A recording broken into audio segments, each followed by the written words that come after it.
Is also a mentor and guide to a badminton world champion, PV Sindhu. The world has been changing. I mean, people are now waking up after generative AI that the world is changing. Yeah. So you'll have to look at what you want for your child, right? Hi, welcome to Slate, your very own school search engine that helps you find the best schools for your kid based on various filters and parameters. Mr. Praveen Raju, the esteemed founder of Suchitra Academy, an internationally recognized school in Hyderabad, India, is a distinguished figure in the educational landscape. His mentorship extends to none other than PV Sindhu, the world-renowned badminton champion. Previously, Mr. Praveen served as the executive director at Indus International School, Hyderabad, and played a pivotal role as the founder chairman of Indus Early Years, both of which are acclaimed institutions in India. His leadership extends beyond education. He was a foundational vice president of TIE Hyderabad and currently serves as the co-chairman of FICCI Arise. Furthermore, he is a driving force behind the Nexus of Good Hyderabad chapter, coordinating efforts to embody positive societal change. His academic credentials are equally impressive, holding certifications in school management and leadership from the prestigious Harvard University Graduate School of Education and Harvard Business School. Mr. Praveen's contribution to education and society are vast and varied, reflecting his commitment to excellence and innovation. Goes on and on if I continue like this. But sir, we are very eager to dwell deeper into your insights on the academic landscape and also talk about general concerns that parents are likely to have while joining their kid in a school. Thank you so much for joining us, sir. Thank you very much for having me. So to begin with, talking about the excellence in education, because every parent is very eager to join their kid in an excellent school. So being in this field for so long, how do you define an excellent school? What sort of virtues do you think a school should have to get qualified as a very good one? It's very difficult to define excellence, right? So whatever you see, since you talked about badminton athletes, what makes a champion, right? It's not one thing. It's not that, the athlete is smashing very hard, so she wins. So there's a whole set of things that need to go together and in world-class level for the product to come out as excellence that you see outside. So likewise in a school, it is not one or two things that you excel in that makes it the product. So it's very difficult to define 1, 2, 3, these are the three things. If we do it, school becomes excellent. But having said that, our focus on excellence is on 2, 3 areas that are quite heavy in. So one is the project-based learning. We have, since the past, it's been 6 years that we have started project-based learning from grade 1 to grade 7. About 35% of our academic delivery happens through projects. And through these projects, children learn all concepts. So they're designed in such a way that they learn all the concepts.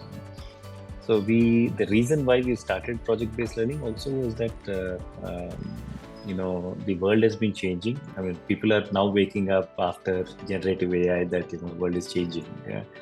So we somehow felt that, of course, we didn't anticipate it, but, we need to be prepared. Children need to be prepared for all challenges. So they need to know how to solve problems while learning. So that becomes their DNA. So project-based learning is a very big thing in our at Suchitra. And then we do emphasize a lot on teacher training. So absolutely, I believe quite a bit that children are, in huts, they can excel with great teachers. You can have the fanciest buildings and infrastructure in the world with, teachers are not competent enough, and the product also will be likewise. So we very much believe that. We spend a lot of time and effort on teacher training. I can tell you for sure that we spend upwards of 100 hours every teacher in a year. That is, highest in the industry, or one of the highest in the industry. So we believe that teachers are the pillars to the success of the school. And third thing is that we also focus on holistic development. Holistic development means the development of the mind, body, and soul in a balanced way that you need to progress. So in this mad rush, in this race for academic excellence that parents are going after, parents are compromising on time for music, art, sport, which is equally important. And since the parents want it that way, the schools are also going that way. So, but we don't have anything like in extracurricular activities. Everything is co-curricular. So that's how these are the very three big things that we do, and we focus on quite a bit to make sure that we excel. Got it. And I'd like to add one more thing is that we benchmark with the best in the world. We are not so worried about what is happening around in Hyderabad, or we do study all types of schools where best practices can come from any form. So we use a lot of best practices within Suchitra. Got it. And in this entire scheme of things, sir, where does the relevance of syllabus come into the picture? Because there are multiple, like there's CBSE, there's IB, there's IGCSE, and parents are usually concerned about whether they're choosing the right one for their kid or not. So how do you see that? Which syllabus do you think should a parent choose based on their kid's mentality? What thought process should go into the parent's mind? This is the question I keep getting asked by so many parents that my friends, relatives from around the world, people ask. This is the question that. So I'll just very quickly touch upon it. You have CBSE, you have Cambridge and IB, which we talked about. IB, a lot of what you need to do in school is defined by IB. That you need to do this. Whereas in CBSE and Cambridge, the learning outcomes are defined, and what learning outcomes a child needs to do when he is at appropriate grade levels. Then there's a lot of flexibility within a school to be able to accomplish that. And there are different paths, as I told you. We can do it just on memorizing, rote learning, and memory, and you can ace our assessments of CBSE or Cambridge as well. But the path and process which a school takes, that becomes very important. So, like we said, we are a project-based learning school. So since CBSE gives so much autonomy in terms of how you need to do, we do that. But having said that, again in grade 10, you have an assessment which we have to go. Yeah. So that's why we have grade 1 to 7 is project-based learning, and then 8th, 9th, 10th, we tailor our academic delivery towards the syllabus, curriculum, and the assessment itself. So, well, having said that, CBSE is also changing. They're also coming to a lot of multiple choice questions. They're asking fill in the blanks, those sort of things. It's moving towards that. So that also, we work.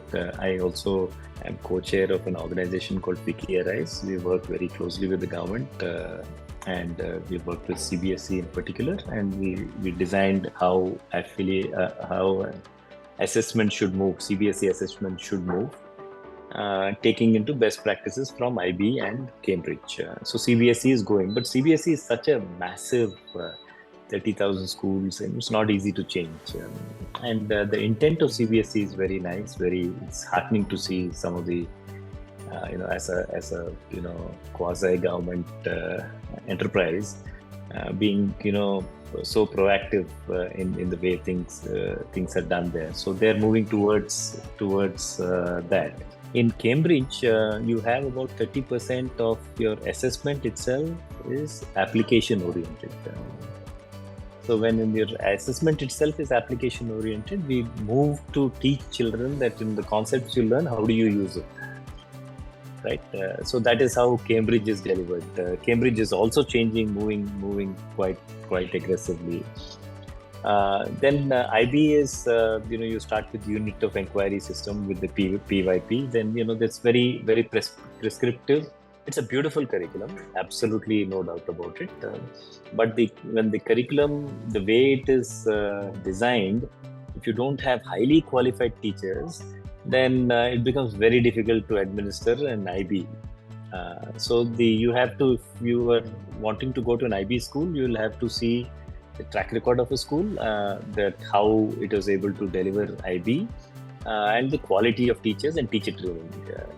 So it's a massive shortage. Of course, not to say that CBSE and Cambridge have shortage of teachers, but IB is much more there. So you'll have to look at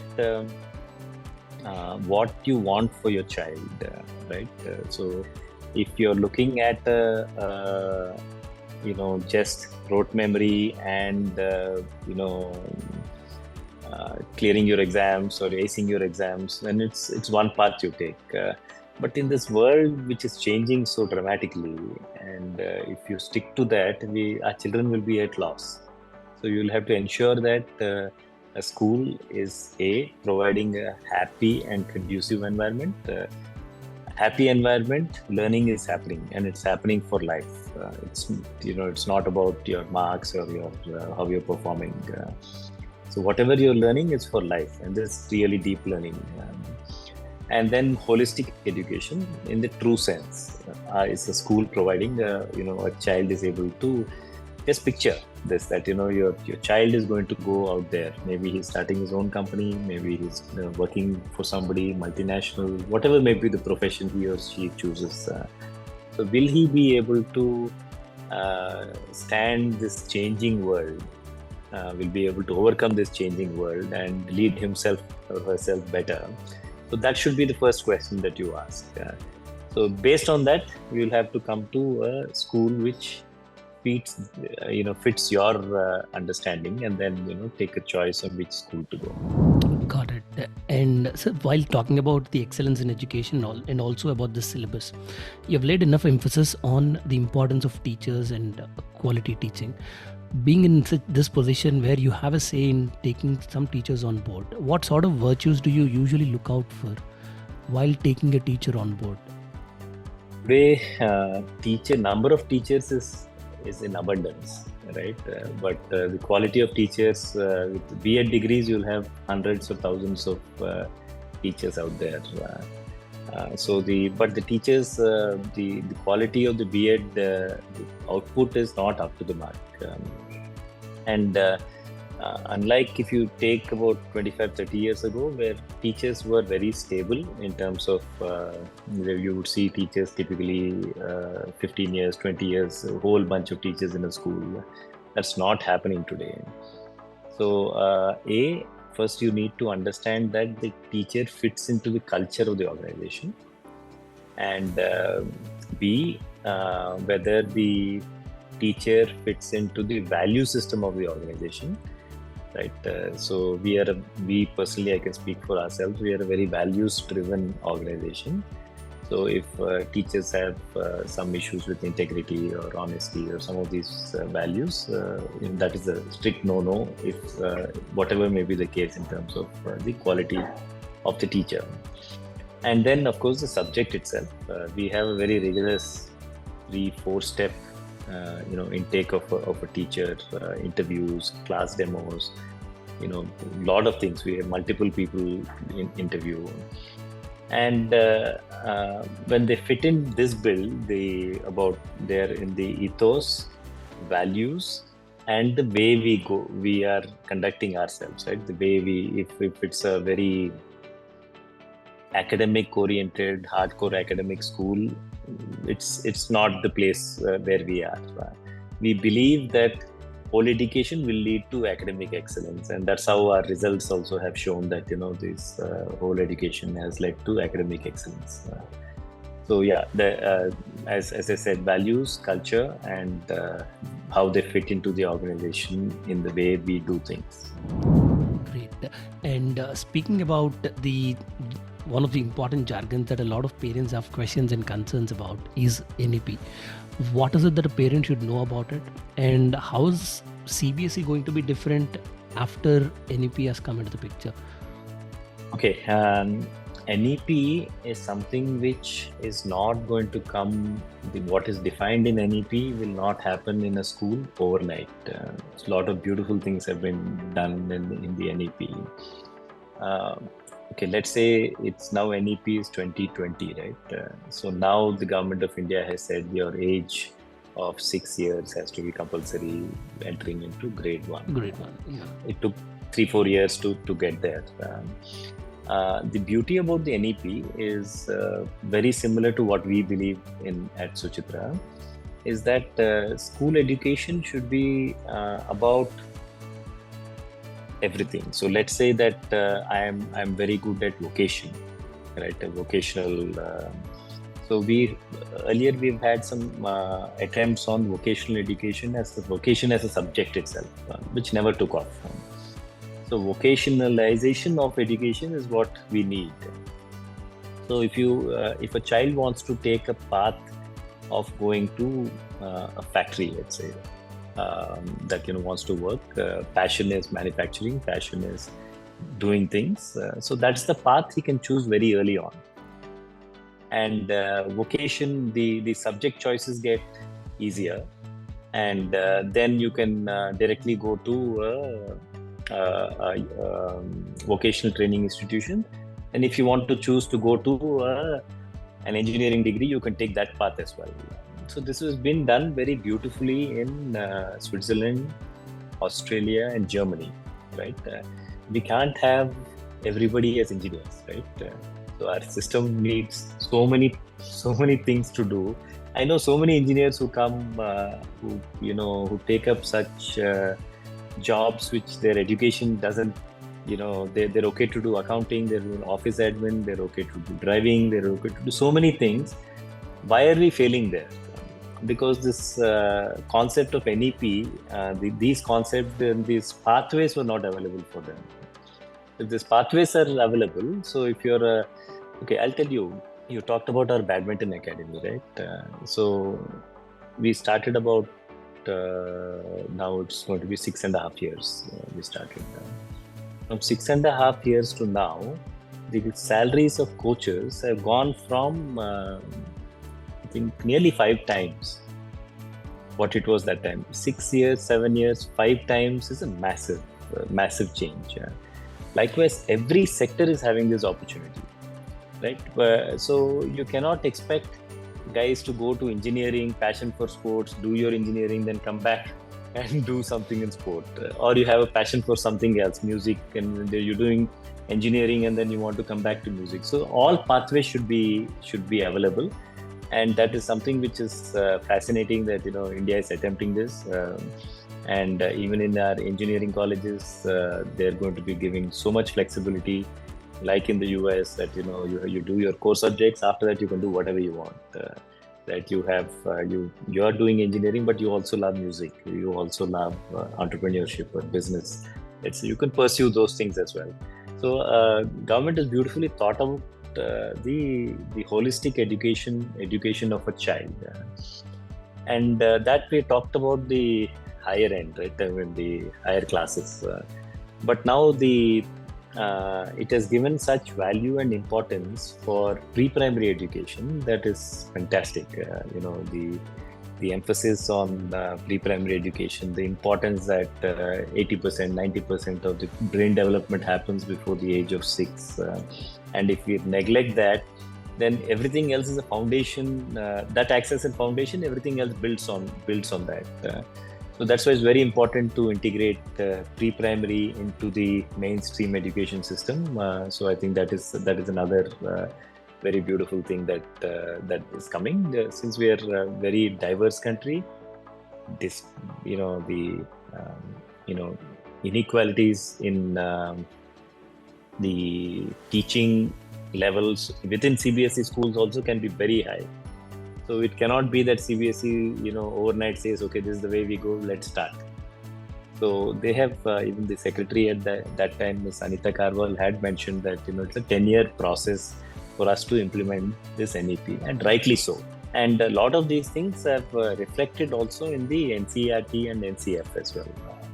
National Curriculum Framework also talks about a lot of the NEP and implementing this NEP. So I think we are in the right direction. We need some time. I think maybe 3-5 years more to actually see the fruits of what's described in the NEP seen in the school. Got it. And since you spoke about pursuing your passions, especially for kid, sir, imagine if I have a kid and I want him to pursue sports as a career. Is it still possible for him to go through a traditional education system where he pursues or he chases this academic excellence and still manages to take up sport as a career? Is it feasible for somebody to manage both, or what would you suggest for somebody with such kind of dreams? My daughter went through the same process. Okay. She wanted to be a professional badminton player, and then she moved on. So she took a gap year after grade 10,